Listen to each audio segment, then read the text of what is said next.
Hero steam গাড়ি, এটা সমস্যা ছিল অ্যাক্সেলেটর কেবলটা হাই হয়ে গেছিলো। আমরা কেবলটা তারটা চেঞ্জ করে দিলাম, এদের তারটা চেঞ্জ করে দিলাম। এটা এখন ইয়ার ক্লিনারটা আমরা ওয়াশ করে দিব। দেখেন বল, দেখেন ইয়ার ক্লিনারের কী অবস্থা, তারা ইয়ার ক্লিনার দেখেন কী অবস্থা। এটা জীবনও মনে হয় ওয়াশ করে নাই। এটা যাদের গাড়ি চালাবেন এটা কিছুদিন পর পর ওয়াশ করে নেবেন, নাহলে গাড়িটা তেল বেশি খাবে, গাড়িটার স্পিড উঠবে না। এটা মনে হয় গাড়ি কিনছে থেকে জীবন মানে ক্লিন করে নেই, যে অবস্থা এটা চেঞ্জ করে দিতে হবে, তাছাড়া এটা সমস্যা। এই অবস্থায় গাড়ি স্পিড উঠবে না, গাড়ির তেল বেশি খাবে, গাড়ির দিকে বাড়িয়ে যাবে।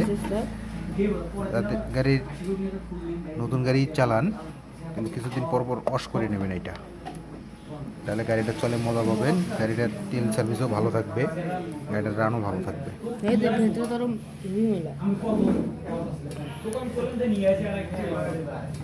একটা গাড়িতে এয়ার ক্লিনার ফিল্টার দেওয়া আছে, কিছুদিন পর পর ক্লিন করে নেবেন।